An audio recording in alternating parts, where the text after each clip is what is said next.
the racism.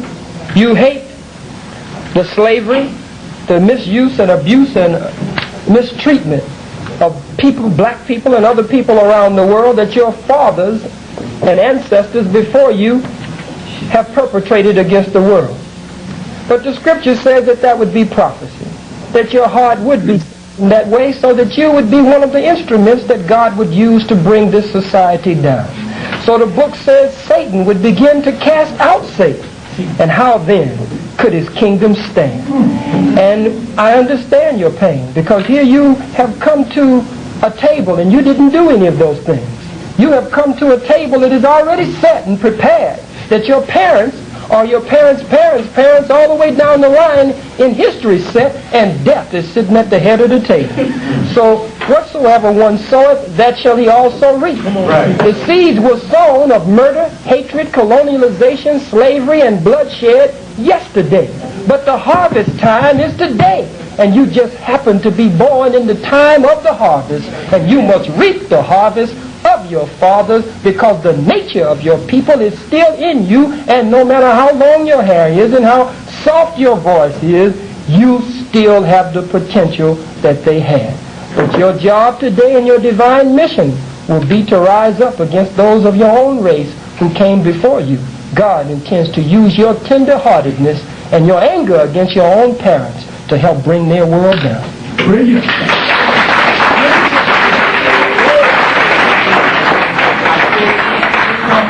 Sorry, I said a few minutes ago that was the last question. If you have, I'm sorry. No, sir. No, sir. Why, they have to give up the hall? They still got a couple of I need to get a last question. I'll say that. Well, they're the only questions left. If you're not in the aisle, then you can't ask a question. If you're not there, and you can't ask a question. Before the questions are asked, this is not trying to throw a damper or anything, but the understanding by me, at least my ability to participate, is into the 2 o'clock hour. There are other commitments, but everybody, I understand, is welcome to stay as long as they want. So this will be the last question, then the speakers will have a summary. You've got 2 people in the aisle. You can't ignore the other. 3 questions. Quickly ask your question. Yes, sir. Mr. Garber, my question to you is that I heard the rabbi say that Abraham was his father, the pioneer of the Jewish religion. I want to know it, and and when minister came before us, said that the Jews today are the so-called Jew and not of the original Jew. And you say that you are not a so-called Jew. How can you prove that you are the original Jew? All right, your question really beckons an academic response. Part of this hour, as far as I'm concerned, is not academic. Part of the hour is emotional, it's feelings, it's the chemistry, the nature that makes up a person. If you want an academic response, people, then we have to play with an academic by game, or an academic, type of bylaws, which I'm prepared to do because I know Semitics, I also know the Hebrew Bible, and I know how to deal with etymologies. I don't feel that that is the purpose of this whole hour the way it is developed. When a person is told so-called, don't you understand what comes across? It's just like the white person who leaves from an audience like this. It's just like if I say, woman, you're black, but I use the term Negro and begin to walk around and say she and stuff like that. It's an insult. You become immediately defensive. That's why the good rabbi responded the way he did. I understand where the speaker is coming from. He's trying to make a point. The problem is most of you out there are untrained, if you will, in rhetorics. I can also make points like that. I can also stomp my hands and do my little jiggerbug, etc. And if I ever did something like that, it is not meant to be insulting. It's meant to make a point. Hence, immediately when a person is threatened this way, so-called, immediately he becomes very defensive. I am stating what I understand to be my self-value. I'm not so-called. I'm not inferior. I'm not superior. I happen to be a Jew. If my line goes all the way back to Abraham, probably not. Just like your lines probably don't go all the way back to the original primitives or the original civilization in Africa and stuff of this nature. I don't give a damn about origins. I want to know what your belief system does to make you a better person.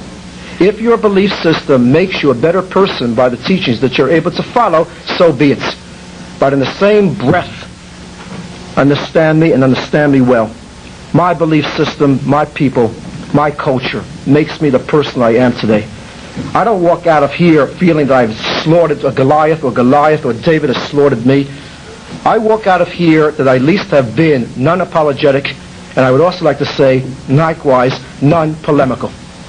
I don't have to score points by citing, as it were, the ideal Muslim or the ideal black or the ideal Christian and then chop them down to score my points. That was my whole point before. And if it somehow is negative to most of you, and if it's not a popularity contest and I'm winning here and I'm not getting brownie points, so be it. I've got to be true to my own skin. I've got to be true to my own skin, and to be true to my own skin is not to knock down another culture and another people. In the same token, I know when another person comes to his own skin, this is how he does it. Fine. People walk out of rhetorics. I'll tell you why. Because they're not sure of where the hell they are. I'm not threatened by anybody's anti-Semitism, whether it is physical, cultural, or spiritual. You want to know why? Because I have worthwhileness in being who I am. I have worthwhileness in knowing that a tradition called the Jews has made me the better person that I am today. For others, it's another culture. For me, it is this. You can't question it. It is a statement of myself. And that's where it stands. May I? I'm sorry, that was the last question.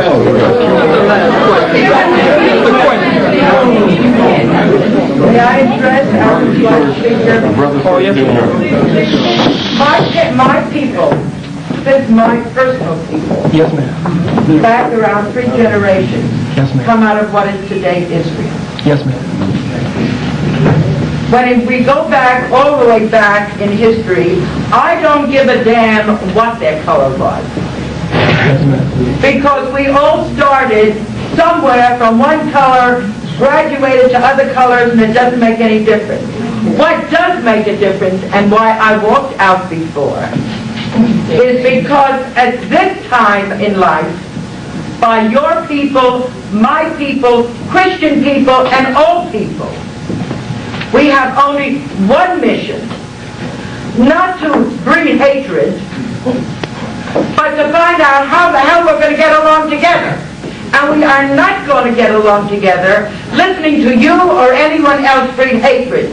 I don't know who the person is that opened up a shop in the black neighborhood. They could have been the most godly person out. They could have been the other kind. Does it make a difference? Do they have to have a label? Why aren't we getting together with the fact to say we are people and let's start working as people? I appreciate your question. And it's a good question or statement. Perhaps the answer may be a little better. Black people are not racist. We have never been. I listened to you all the way out. I gave you respect. We have never been racist. White people are outright wickedly racist. Right. Black people have never robbed you of your name. Black people did not put you in slavery.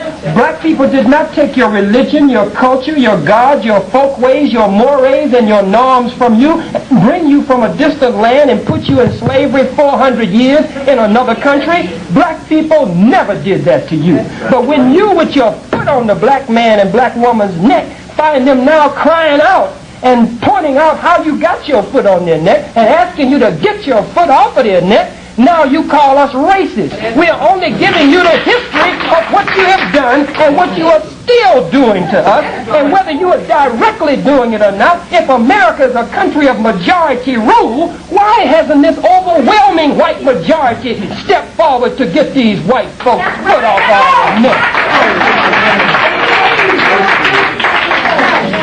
Because you don't do it for yourself. That's right.